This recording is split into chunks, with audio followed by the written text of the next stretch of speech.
Magnetic energy that is attractive, it's all the same. It's like whether it's romantic energy or whatever, the more energy you have flowing through you because you're doing what you're passionate about, the more magnetic you'll be. And the more you are doing things for a sake in of itself, the more powerful it will be.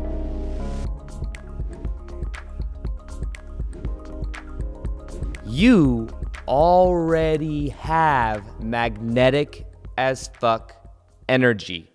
You already have it. The thing is, you may be magnetizing to you that which you don't want. You might be magnetizing emotionally unavailable men or women. You may be magnetizing to you that of things you don't necessarily want. Or you might be magnetizing to you that of more and more experiences that you aren't magnetic. But you are magnetic.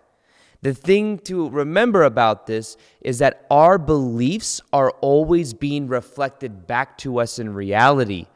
So whatever we believe to be true about us, other people pick up on that energy and they respond to us the way that we believe we deserve to be responded to.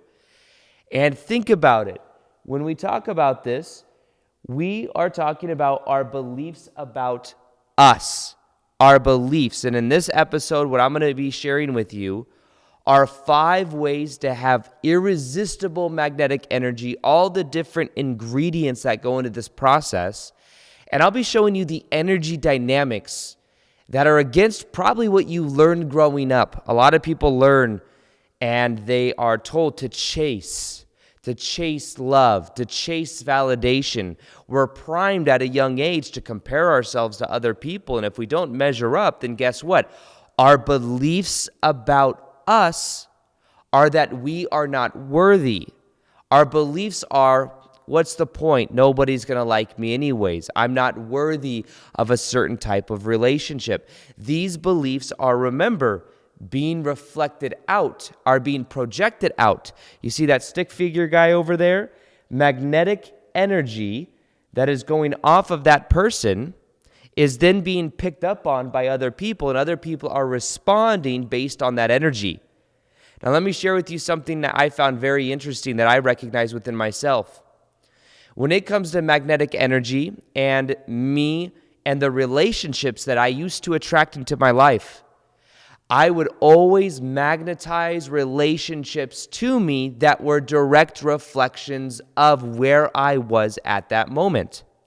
So, for example, if I look to some of the ex-girlfriends, the people that I was with, I noticed that when I was working a 9-to-5 job that I did not like, I would magnetize to me somebody else that was also working a 9-to-5 job that they did not like. So it was always a one-on-one reflection. If I felt like, and I was attracting sometimes I'd be attracting people based on my core childhood wounds, and that's something that we're going to talk about. Because if you have the core childhood wounds activated, you're going to attract other people that have that activated in of themselves.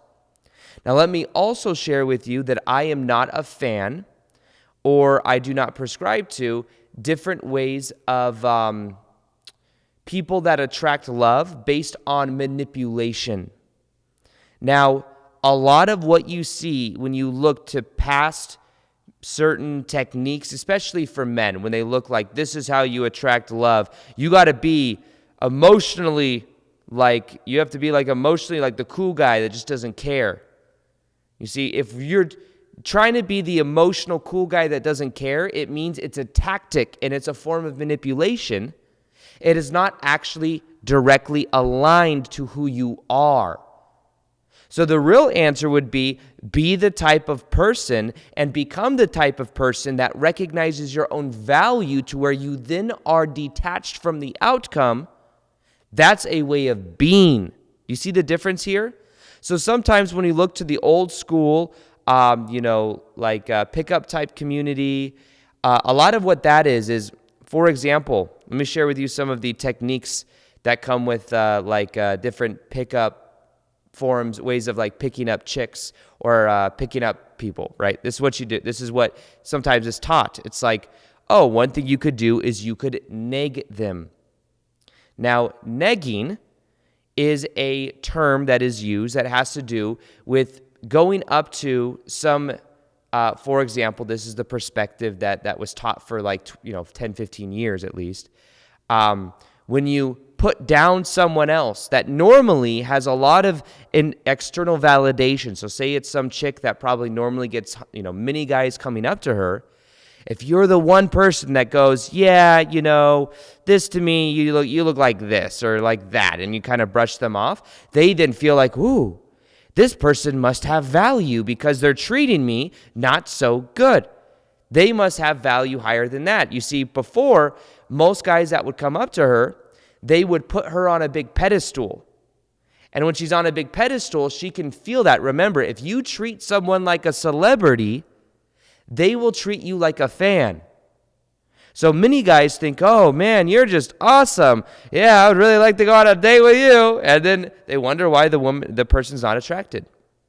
So negging is a technique that is used to get a certain result. That technique is, yeah, you look kind of old for me, or something like that. Like, oh, that's your age? I could thought you're like probably 15 years older than that or something. She's like, and then her sense of value drops, and it meets right where that person's value may actually be. So once again, though, that is a tactic. That is a form of manipulation to get some end result. It's not just a direct reflection of who the person is normally. Now, sometimes you might say, somebody that you might learn about having magnetic energy and how to attract love, and you may see somebody that's like, well, this is what you got to do.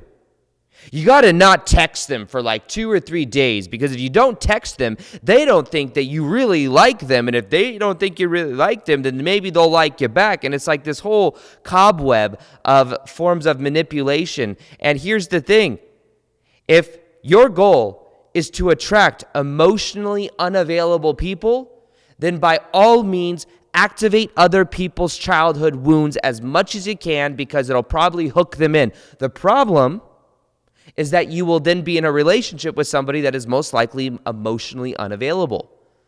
You see how that works? So a lot of what we learned in the old school pickup industry is an activation of old childhood wounds, which may or may not get certain results, but it ultimately ends up in a reflection of one underlying belief. And that is a belief in worthiness. If there's a lack of worthiness, then you have more of a tendency to neg other people, to make them feel less than so that you can feel worthy of, and then you give yourself permission to be this version of you. Now, this is the point of this episode. I want to show you how to be in alignment and in authenticity with the most magnetic version of you possible. The most magnetic version of you possible, which, by the way, is something that is very easy for you to tap into once you give yourself the permission to actually do that. That's the key to this episode. And I'm going to show you 5 different energy patterns, 5 different ways of going about this that will make you more magnetic than you can possibly imagine. Okay, so let's get into this episode. Let's get into this part. Now, first things first. The first thing I want to talk about actually is I'm going to go in a little bit out of order. I know that on this board right here, if you're watching this or you're listening to this on the Aaron Doughty podcast on Spotify or iTunes or wherever you're listening to this, there's also going to be YouTube videos where I post these as well, I've decided, so that you get these whiteboard examples and stuff, but you don't need them. You're good either way. Remember that. Throughout the theme of this whole episode, you're good either way. All right? Now, with this, magnetic as fuck energy is about having a lot of energy. Now, when we look at having a lot of energy, we need to realize that you need to be expressing yourself more than ever, or not even just expressing yourself, but you need this energy channeling through you. When people look at me and they say, oh, Aaron has a lot of energy, the reason I have a lot of energy is because I'm so in alignment with what I'm meant to be doing in life, and I'm so juiced up by being able to do what I love. And here's the thing you'll notice about magnetic as fuck energy as well. When you are doing what you love, you are in a end result. You're doing things that are an end of itself. Let me say that again. When your energy is so magnetic, it is because you are super present to the moment. You are doing what you love, not because of what it'll get you. You are doing what you love because it's what you choose to do. It's who you are. Right now, I'm making this episode, and there's a lot of information flowing through. I've slowed down the wording a little bit. Normally, I talk really fast like this, and it's a very quick speed. But because I'm allowing it to come through, and in a way, more of my spirit is coming through than my own ego. This is a clip from the Daily Vortex podcast, where I post 2 times a week.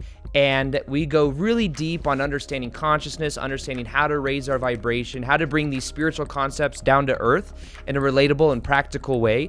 For the whole entire episode, you can click the link below, but also subscribe to that of the Daily Vortex podcast on either iTunes or Spotify. That's where there are a backlog of over 100 episodes, plus the whole entire episode length is there. On this channel, you will only be seeing clips moving forward. So if you want the whole episodes, you can click the link below. You can subscribe. They're also very easy to listen to. They're automatically downloaded once you subscribe, plus you'll never miss an episode. So this is where most of my intention is and my energy is going these days, and I look forward to bringing you many more amazing episodes. But for the rest of this episode, you can click below and you can subscribe to the Daily Vortex podcast, and I look forward to helping you expand your consciousness in a very practical and relatable way. So I'll see you on the next episode, and as always, peace, much love, and namaste.